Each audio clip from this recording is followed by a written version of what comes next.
Hello and welcome to Data Driven, the podcast where we explore the emerging field of data science. We bring the best minds in data, software engineering, machine learning and artificial intelligence. Now here are your hosts, Frank Lavinia and Andy Leonard. Hello and welcome back to Data Driven, the podcast where we explore the emerging fields of data science, machine learning, and artificial intelligence.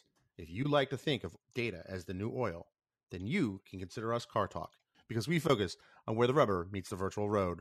And with me on this epic road trip down the information superhighway and all sorts of analogies and stuff from the 90s is my co-host, Andy Leonard, who's everyone's favorite chief data engineer. Did I get that right? You did. Yay. So what's new with you, Andy? Oh, goodness, Frank. I've been doing some edX courses. Very cool. Which ones? So I'm doing the HD Insight and Hadoop and Big Data course. I'm enjoying it a great deal. Cool. So I think you've done this one already, although I think you've done all of them, Frank. I'm not sure about that. Oh, I wish I could say that. I signed up for the Cosmos DB one, and I haven't had a chance to work on it because I've been slammed with some very interesting work. Actually, cool. So in fact, hopefully soon I'll be able to talk about it. Although I can talk about this at the end of the month, I'll be delivering training for Wintellect and Microsoft on Azure Gov. Nice. Yeah, going through kind of what's different about Azure Gov and things like that. And I'm basically what I'm doing now actually is converting the labs that already exist for regular Azure and making sure they run on Azure Gov. And it's an interesting experience. You mean it doesn't just work?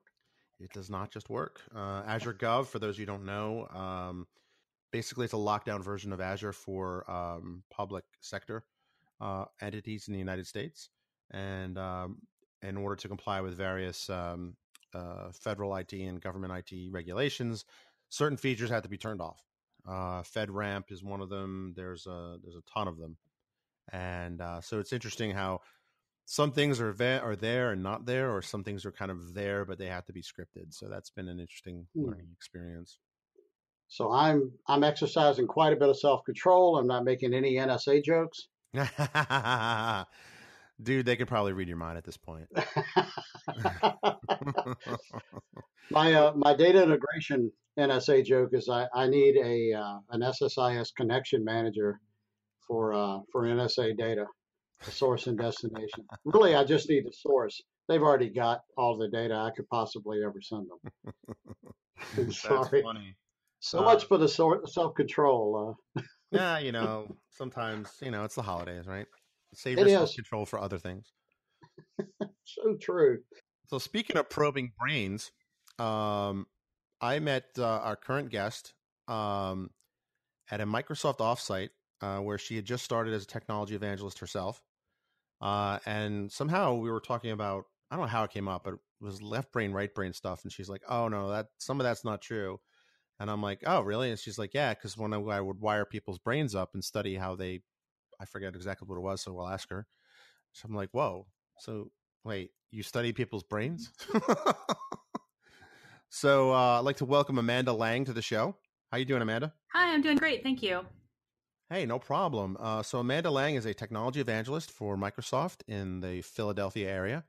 She's worked on projects at Michigan State, West Virginia, and Shell Games Studios in Pittsburgh. She's a gamer, well-rounded developer who's also interested in health application development, design, mixed reality and VR, AI, and conversational frameworks, and IoT. Her website is at secondtruth.com, and she tweets at second_truth. So welcome to the show, Amanda. Thanks a lot. So the thing I got to ask is this brain thing. What was that? My memories of that are a bit hazy. Yeah, sure. So let me tell you about that conversation. So back one of the earliest projects that I did with hard science was I was at Michigan State University as a grad student. And I originally started my academic career as a fine artist. I started out doing drawing, painting, and animation. So I learned 2D animation and 3D animation. and I fell in love with programmable animations, like the idea of being able to write code and then art be generated from that. So it kind of took me on this path where I had done web development, I had done art, and how can I take like this code and art and kind of simultaneously make them something interesting?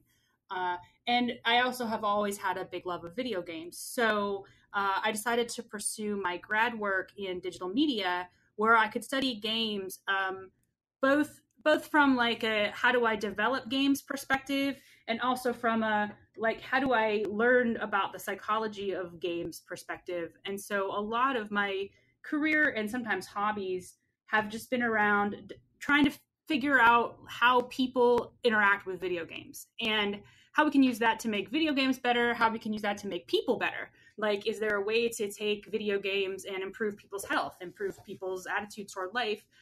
What are the positive aspects of games and so on.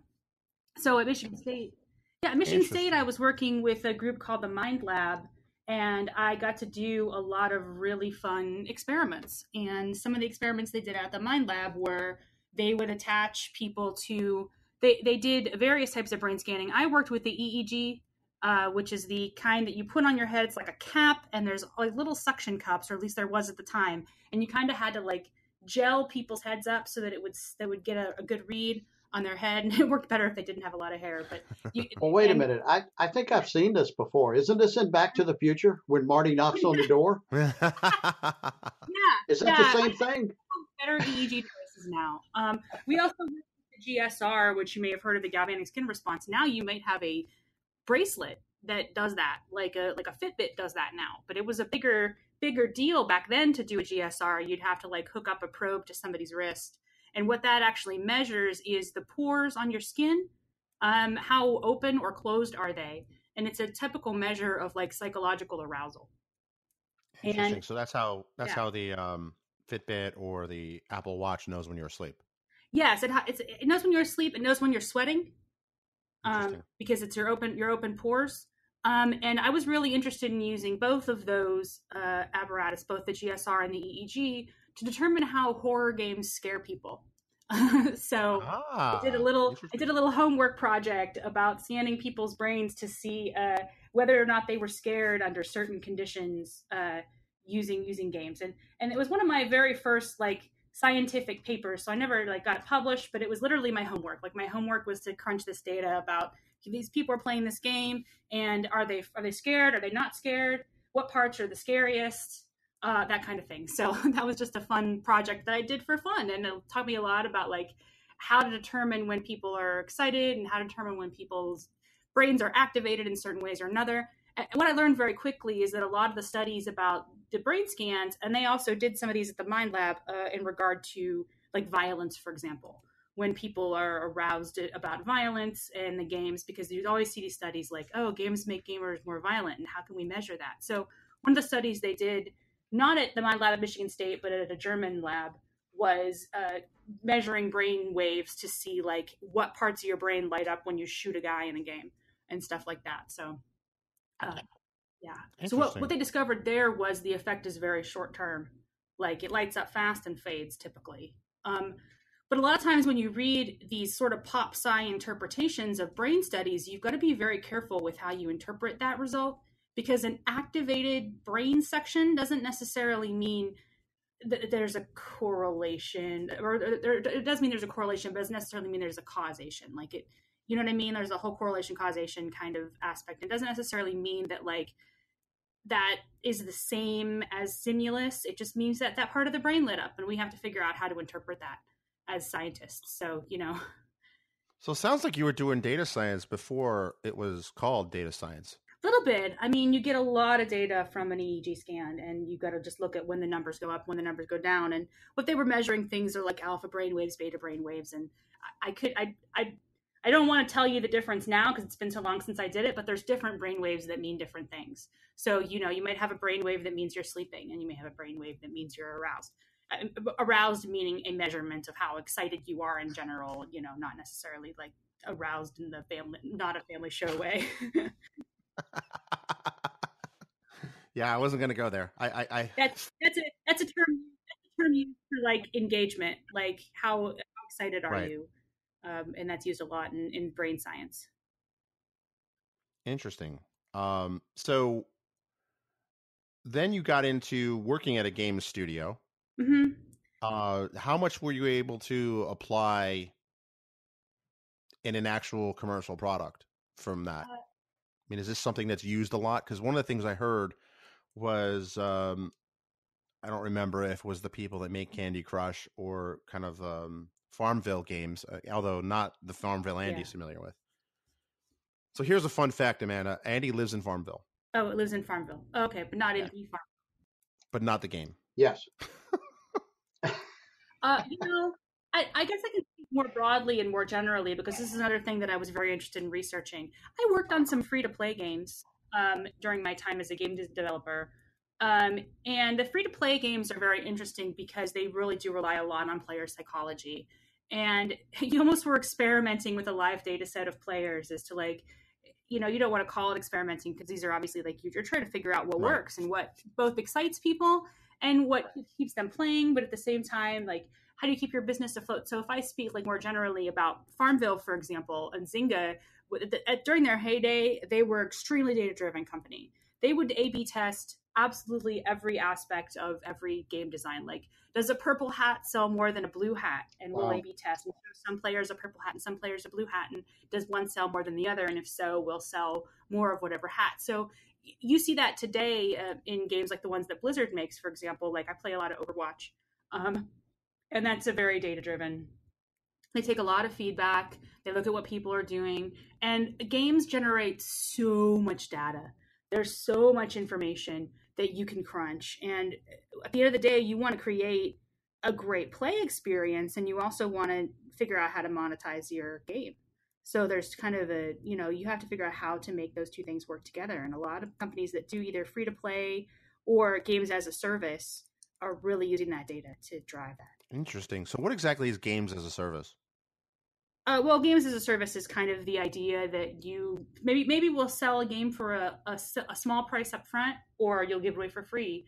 But then you're constantly updating that game and changing it and editing it so that the game itself is evolving as time goes on, so that people will stay engaged with the game for a longer time. Because there's some games where you just buy them, you play through them, you finish them, you're done. You got to wait for the next game to come out next year. Right. There's other games where they want that game to be your hobby. And in that case, like, that game you're playing a lot more of, and it's got to continue to remain fresh for you. Right. I read somewhere that one of the they employ psychologists to figure out addictive behavior. Sure. Which explains why you play like Candy Crush and it's like you can't get it out of your mind. So clearly they've done that well. Yeah, I can't say for sure which companies have employed which psychologists. I know that Valve employed an economist to decide how to do money on both their systems and their games, and just an actual economist, because they needed somebody to figure out how to do currency, and they have the whole system of currency in their various games. And I know that Riot Games, that does League of Legends, rather famously employed a psychologist to figure out how to curb toxic player behavior. Because of people being cruel to each other in chat, and they did all kinds of data. They had all kinds of data. My goodness, there's so much out there. If you have a sentence that says, "Hey everybody, play nice," and it's in white, and you have the same sentence and it's in red, people are more likely to listen to it if it's in white or if it's in red. They A/B tested so many different things. Wow. And I went from that. I think the talk that he's given out there is out there. But by Dr. Lyte. And there's a talk that he's given that's about these little changes. I don't know if it's free out there, but really interesting stuff about the data that they've gotten from some of those games. Really interesting stuff. It's amazing how serious the games industry has become. It's a multi-billion-dollar industry. Yeah, when you put bees on things, it tends to get serious. And esports now too is getting huge, right? And you gotta know, like, how to reach those audiences. We do it Twitch broadcasting, that's also huge. So our Mixer, if you want to broadcast through there, live broadcasting in games has also become a huge industry. So it's not just games, but it's the whole industries that have risen about that. And boy, there's a lot of data. Right. Interesting. So now I think the question is, now when I first met you, you had just finished a stint, or at least I believe you did, as a Yes. games journalist. So how did you go from working at a game studio to a journalist? Well, I've actually always been doing journalism on the side. When I say games journalist, I have a very easy games journalist kind of job. It's more of a laissez-faire kind of. I get to write about what I want to write about, and what that lets me do is basically go to game cons and interview cool game developers and write about their stuff. And I even did some of that for Channel 9 on Microsoft when I had the opportunity, so that was really fun. But I've done that for a number of years now. And I still do it sometimes. So you'll still see me at a game convention with a media badge, interviewing people about their games or corresponding from the floor or whatever, because I really like doing it. It's really fun. I've been doing it for about 7-8 years now, I think, almost, longer than I've been at Microsoft. And the website that I write for is called taprepeatedly.com, tap-repeatedly. Good friends of mine met up with the editor one time when he was guest lecturing in a class. And I said, hey, I've got opinions about video games. What would it take to write about video games? And he just basically said, hey, write me an article. And if I like it, we'll publish it. And just kind of went from there. Oh, cool. That's very cool. Well, when you were mentioning Overwatch, I thought of my 14-year-old son, Stevie Ray. We should maybe have brought him in to chat with you about that. He is a huge gamer. That's one of his favorite games. I know very little about it. He's just shared, some of the storyline with it, and there seems to be an awful lot of psychology it always going fascinates on in me that. To like how they design characters and what goes into the thought process there, like what colors they choose and what's the important thing they talk about. Me having a fine art background, they talk about a character's silhouette and what does the character's silhouette say about the character. If you put the character without any color on a white background, what do you read from just their pose and just the way they're standing? And there's so much that goes into that. That is fascinating. Yeah. So I'm curious, you've got a lot of background, sounds like a lot of different careers, different career paths here. And you find yourself now doing this job. How does all of that play together? So I've always been, first of all, interested in teaching people things, and that has always played into what I've liked to do. So when I was working with Shell Games, our biggest project was really a community website to teach people about game development. And that was a short-lived project, but it was one that I felt really good about. I felt that it was a cool thing to do because I really want to teach people how to develop stuff. That's kind of always been my passion. And teaching anybody, because to me, you don't necessarily have to be a quote-unquote computer scientist to do computer science. I wasn't a scientist until I was, and I wasn't a data scientist until I was, and I wasn't an engineer until I was. So, we don't want to have, I want to help people not have imposter syndrome about these things that look really difficult. So to me, there's a straight line there from what I was doing then and what I'm doing now, which is I'm working to help universities set up their data science classes and data up their courses and learning about what they're doing with data science and how Microsoft can help them with that. Interesting. So that's actually one of the things that when I saw you were doing, I was like, oh, we have to have you on the show because you were doing a data science boot camp, I think at Stanford. Yeah, I went to Stanford a couple weeks ago, and it was my first I was really thrown in the deep end and just listening to people talk about their data science projects. They were doing one that stood out to me was earthquake detection or data to detect cancer and how you can early detect cancer in people. Things that really make a difference, I think, in people's lives and how they can use data analysis to help save lives in many cases. That was just really interesting stuff. And I got to listen to them give some of those lectures, talking not just about how data can help people in ways like cancer, but also there were some lectures about the ethics of data collection. Like, what does it mean to have to collect data? How can we keep people's privacy? These are all things I've had a lot of questions about, especially since I was doing Internet of Things and realizing that sometimes these can be intrusive. So we want all this information, but at the same time, how do we make sure this information is safe and in the right hands? Really fascinating stuff to listen to. And then from there, we went over to Berkeley and we were talking about how to set up the practical side of things and what the students were actually learning in classes. And I found out about their class Data 8, where all the resources are available online. So if anybody's a beginner like I was, data8.org, just with the number 8, all Berkeley's material is open source. Oh, really? I didn't know that. That's interesting. Were we talking raw data sets or actual courseware? It's coursework. Oh, wow. Yeah, it's their textbook and their assignments. So what nice. you can do is set up a Jupyter Hub with Python, and you basically deploy some of these assignments to it. Interesting thing here is that when you think about privacy protections and things like that, I mean, I would imagine that's a big problem for the game industry. Yeah, it isn't. It is, and sometimes it isn't, because I think a lot of times voluntarily that your actual activity is being tracked. When you submit data to a game, it's obvious that it's going to be on a server. Now, how long it's stored, that varies, I think, from game to game. Sometimes they don't store the data. Other times they'll take it and make things like heat maps. Like, how often do players die on this map, and in what locations, and how can that help us make better maps in the future for our shooter? That's all data that's stored. So I think that there can be the biggest concerns, I think, are privacy for like minors, and are they consented to have stuff tracked. But games don't typically ask you for a lot of personal information when you're playing. Most of that's kind of voluntary. Oh, okay. So it's not like they're munging the data with like credit card information or something like that.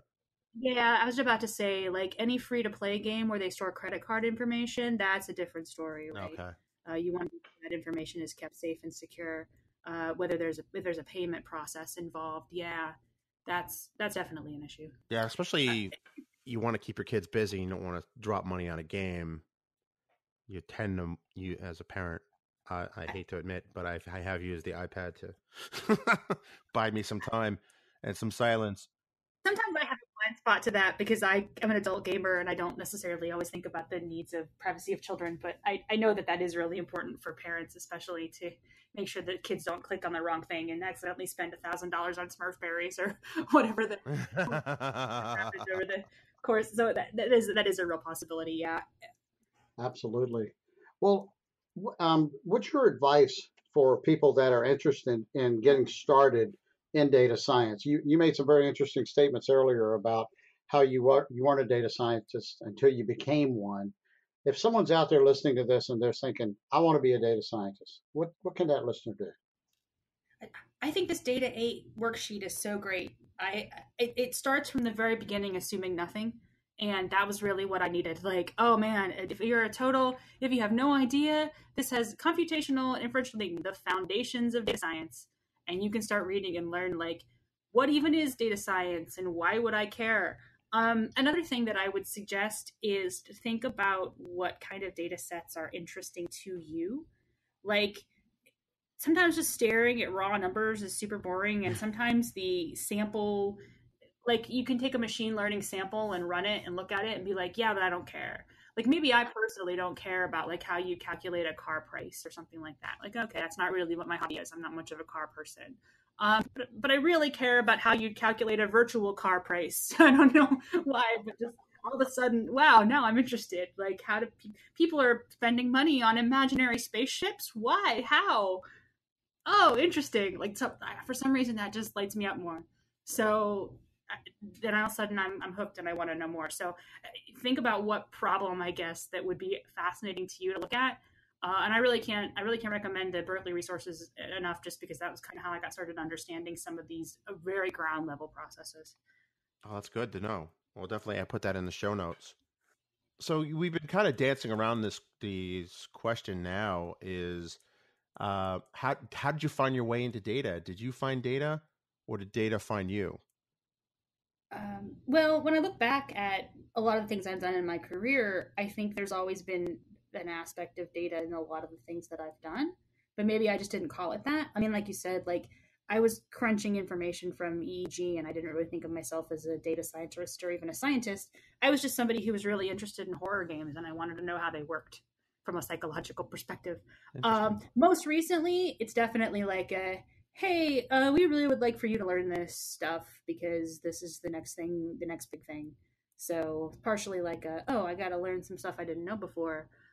The funny thing is that a lot of this has been through almost learning it kind of backwards, because I never really had to take a stats class when I was in art school. And I was always really good at math, just kind of in general. So it wasn't like I had a hard time with the math part. So in college, I just kind of tested out of all the math that I needed to take, and I didn't kind of go back into it until it was like, now I need this again. I hope it didn't all fall out in the last. I would say, as someone who was in a similar position, you probably spared yourself some misery, at least a semester of misery, Sure. by not taking stats in college, because most of the time when it's required, it has no relevance to reality. Oh, sure. And I really care about the application of stuff. I mean, if there's any way to make it like more practical or interesting for me, even if you could just, I like to cook, I like to sew, like I like to, and all those things involve some kind of math. And you don't think about it till you really think about it. True. Sewing is much harder than I thought it would be, by the way. That's true. Yeah, I didn't think it would be as hard as it is. Interesting. What's really fascinating is, I don't know if your Instagram is public or whatever, but along sewing and AI, you made a dress where you dressed up, I don't know if it was for convention or Halloween, as GLaDOS. I did. I didn't make that one. That one I actually bought from. Oh, really? Yeah, that one is one of my earlier costumes. I bought that one from, I want to say I Love Fine. We Love Fine. Okay. They have a booth at most of the PAXs, and I think I bought it from We Love Fine. I did make a Princess Peach dress, so that was. Oh, okay. That's yeah, really that was cool. a more recent one. I do like the GLaDOS dress, though. It's super comfy. Oh, yeah. And it was just cool because it was like, oh, you can dress up as GLaDOS. And for those of you who have no idea what we're talking about, there was a series of 2 games, I believe, right? Yeah. Called Portal. Very interesting game from a game dynamic point of view. You had a gun, but it wasn't really so much for shooting.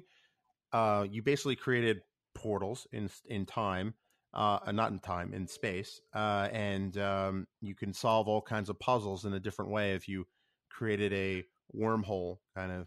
And the main antagonist of the game was an AI system called GLaDOS, and there's a whole bunch of like stuff around it. Like I love the end song in both the games, which is pretty cool. It was GLaDOS singing. Yeah, the end songs are fantastic. GLaDOS sings I'm a big fan of GLaDOS. I love AIs in general as somebody who studied AI for a really long time. And I really like Cortana and I really like GLaDOS. I really like those characters. I wrote a book chapter recently about Shodan, who is one of the first evil AIs in a video game from System Shock. And she's a really cool, wow, that's really cool character. Shodan's awesome.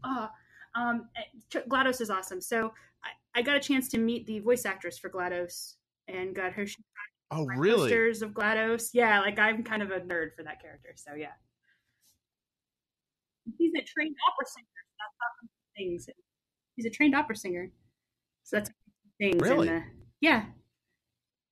Interesting. What I was going to say was, have you heard the video games orchestra version of Still Alive? I don't know if I have. I don't think so. I will send you the link and we'll put it in the show notes before we totally geek out on Portal. But live version, the original composer Jonathan Colton, I'm a big fan of his work as well. So he's kind of live. Oh, very cool. Game. Yeah. So what's really funny was I was watching Short Circuit the other day with my boys, and I was like, I gotta tell Andy, I had this like crazy idea. And Andy's probably sitting there like, oh, like I don't know how we can make it happen. We have to have like an AI film festival. Ooh, that'd be fun. That would be fun. Wouldn't that be fun? Because it would include Short Circuit, the really bad sequel. We could maybe skip the Terminator movies, and just obviously Space Odyssey, obviously, and like just a ton. Because I mean, it would be interesting because in Short Circuit. And I also saw Chappie too the other day. Oh yeah. Yeah, cool. Which was like, now that I saw Chappie and then I saw Short Circuit again, I'm like, Chappie's kind of like the gangster version of Short Circuit of number 5.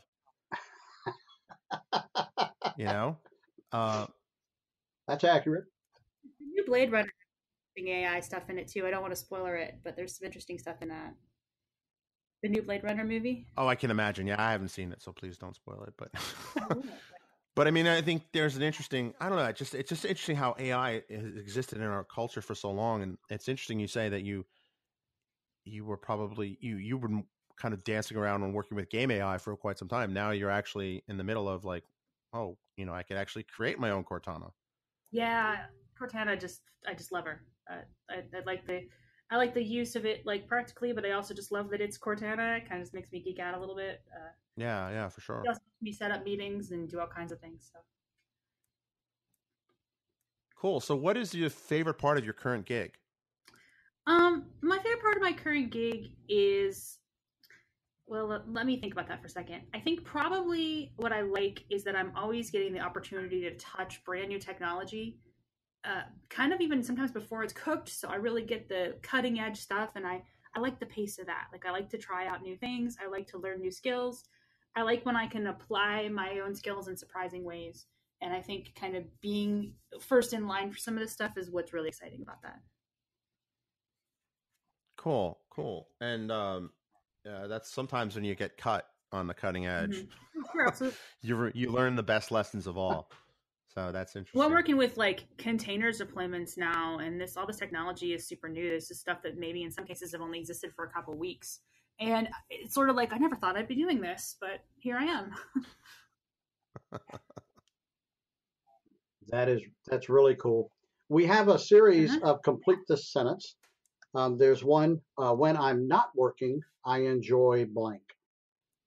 Well, I've talked about this a lot, but I enjoy costuming. I enjoy going to the gym.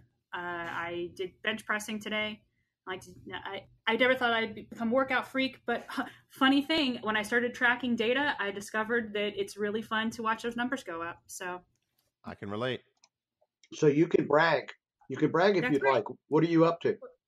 Well, I just bench pressed 100 pounds today for the first time. Wow, congrats. Thank you. Okay, no arm wrestling with Amanda. I'm writing that down. Yeah, don't take bets on that.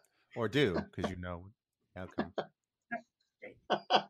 I know who would win. I could say that right now. We have another one here. I think the coolest thing in technology today is blank.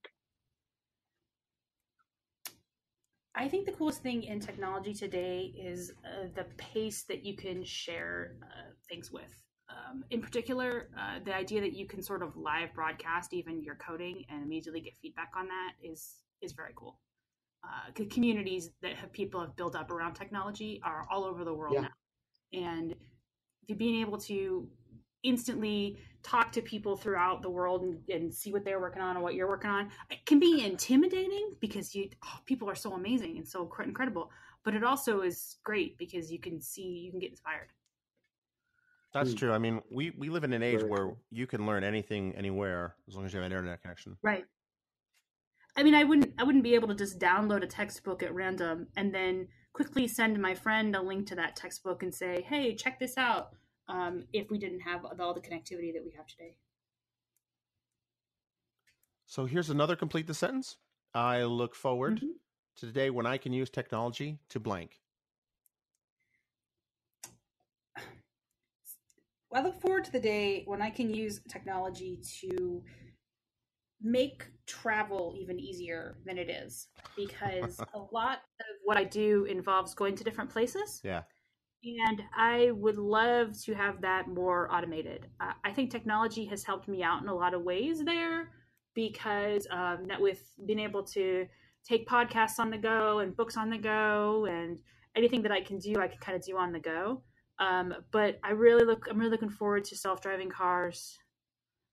Yeah, you and me both. Yeah, because I don't love city driving. So that's an innovation that I can't wait for. That comes up a lot, doesn't it, Andy? It does. Yeah, we talk a lot about self-driving cars, and I think the last time we talked about it, I mentioned the Nerdist video on how to trap a self-driving car. Have you seen that? I haven't, but I've seen one where they trap it in a ring of salt. Oh, that's even better. It's like a slug, I guess. The funniest thing about that is that that's like a mystical enchantment. Like you put a ring of salt around a demon, but I guess it also confuses a self-driving car. Interesting. Now I'm going to have to look that up and add it to the show notes if there's a video. There you go. Or is there a demon in the self-driving car? It could be. it confuses this. It thinks it's a no-go line for some reason because it's like a thick white line and it won't drive past it. That's exactly what the Nerdist did. Yeah. So the rules are, if there's a dash line on your side, you can cross. Right. If there's a solid line on your side, you cannot. So what they did is they just painted a big white solid line, and then on the outside of that, a dash line. Right. And then they had the car drive into the circle, which it could do. There was a dash line on the outside, but then it's trapped. Oh goodness. That's probably the same thing they did with the salt. Yeah, they just made that pattern with the salt. Yep. There's no graffiti involved, so that would save you a little bit of jail time potentially. It's also just really funny because of the whole like mystical idea of a ring of salt. I like that. I'd not considered that dynamic. That's pretty cool. I play a lot of Dungeons and Dragons, so that's another thing I enjoy doing when I'm not working. I play a lot of Dungeons and Dragons. So I'm going to skip just a little bit here, Frank. Forgive me. But I finished listening to, I believe it may be the first non-technical audiobook I listened to, again, on the advice of my 14-year-old Stevie Ray. It's called Ready Player One. Have you heard of that book? I have read the book. I have not. I've heard it's better in audio form. I think it's Will Wheaton that narrates it. He does. He does a great job. There are things I like and things I don't like about Ready Player One. I don't know how much down the rabbit hole I should go. Yeah. Well, they're making a movie. They are, and I'm curious to see how it will come out in movie form. I think some of the things they do with it won't be the same because of licensing or whatever reasons. Right. So I'm curious to see what will retain and what won't retain, and if I'll like the movie as much, in the same, or have different quibbles with it. I don't know. I think there's some parts in the book where he writes something like, and the sound effect was made. That's the exact sound effect from Dungeons and Dragons and blah, blah, blah. And when you read that, it feels really awkward to read. Yeah. But in a movie, that would be fine because it would just make that sound. Sure. And you'd go, oh, okay. But it's awkward to read. Well, again, if they could get rights. So, that's one of the things I quibbled with about the book. That I also think it should have had more of the female perspective, but that's just my own biases. No, it's cool. Where was Rainbow Bright? I think. Where was Joe and the Holograms? That was all my 1980s childhood. There you go.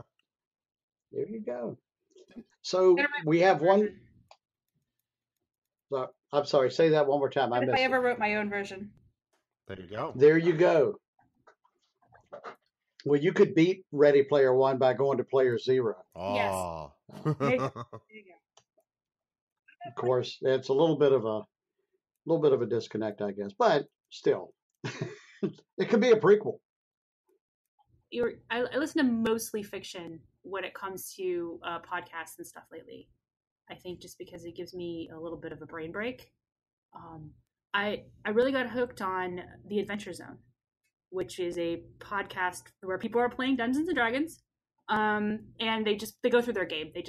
They play Dungeons and Dragons. It's a radio play. It's the three brothers are the McElroy brothers. They're comedians. They do a lot of content on the internet, and the podcast is fairly famous.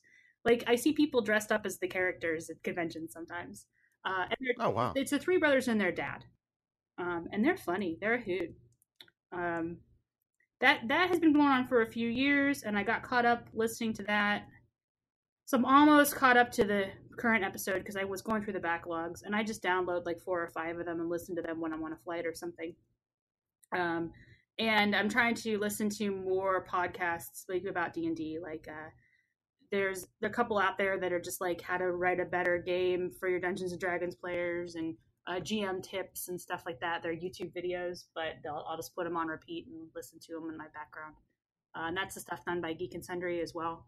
So that's the kind of stuff that I listen to for funsies. Stuff about games. Cool. So do you have an audiobook you recommend? The last audiobook I downloaded, I swear, was just all the old Dragonlance books from D&D from when I was a kid. I used to read those books religiously, and I was like, well, I really want to read them again, but I don't have time to sit down and read. So what if I grab the Dungeons and Dragons books and listen to them in the car? So so they made audiobooks out of those. The Dragonlance books, they have audiobooks for. Yeah. Interesting. And those are some old time favorites of mine. Cool. Are they on Audible? Yeah. Cool. Well, we have a special deal for our listeners. Audible is a sponsor. And if you go to thedatadrivenbook.com, they'll hook you up with one free audiobook. Oh, cool. Well, if you're like me and you like fantasy, then those are some of my favorites. So they are on Amazon, and I just downloaded. I basically bought the ebook, and they're like, "Hey, you can add Audible to this," and I was like, "Sure, why not?" So.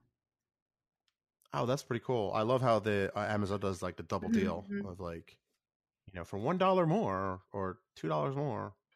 Yeah, it was hard to resist because like I said, whenever I do have a commute, I like to have something to listen to. So those are my go-to. Some of the Neverwinter books are on those too. If you're more of a Forgotten Realms fan, some of the Forgotten Realms books are on there too. Cool. Very cool. So one other thing that we ask people is share something different about yourself, but we do remind folks it's a family podcast. Oh, okay. I'll tell you the one fun fact that I always tell people about me whenever they're curious is I also used to be really serious about singing music, and I love to go to karaoke bars and blast out whatever song. I get a little too excited about singing karaoke with the gang. I once tried out for American Idol, but I did not get picked. Oh, wow. Oh. Yeah, and that's a whole story. You don't even get to meet the celebrity judges first. They just kind of like quickly run you past some no-name judges, and if they don't, it seems like they just dismiss 90% of people offhand unless you're extremely good or extremely bad. That would explain a lot. Yeah. Well, if they're extremely bad, they'll push you through. When I went, there was a mime. They got picked. That's singing mime. Well, he doesn't sing; he just mimed, which tentatively defeats the entire purpose of the whole thing. I guess now the equivalent would be something like The Voice, right? You may try out for that. That did come to Philly once, but I didn't try out. I had something else I had to do that night. That's fun. No, it's just been a great conversation, Amanda. It's been awesome having you on the show, catching up with you and your latest data adventures at Microsoft. Thank you. I really enjoyed it. Folks, once again, if they want to get in touch with you, you're at @second_truth on Twitter. Yeah. And secondtruth.com. That's my blog. Yep. So what's the origin of that phrase? I'm just curious. So the long story short is that's part of a song from the soundtrack in a video game. One of my friends also really liked it, but when I was a teenager, really, I registered that domain name because it just kind of sounded like a cool phrase to use for my portfolio for art at the time. And once you kind of have something like that, I started to get pretty decent SEO on it, so I just sort of held on to it. And I also kind of think of it as the idea of like, okay, if you're thinking about it like a second, sort of taking a second look at something, because that's sort of my philosophy where it comes to analyzing data and stuff. Like, not just what's your first impression, but let's look at what the second truth is and what we can learn from a deeper look at something we're engaging with. So I think it still kind of fits how I think about things. Cool. And with that, we will let the British lady end the show. Anything else to add, Andy? Nope. Great show. Thanks, Amanda. Thank you very much for having me. Thanks for listening to Data Driven. Don't just listen, become a data driver by going to datadriven.tv to sign up to join the community, access to special events, tips and tricks, and more. Sign up today at datadriven.tv.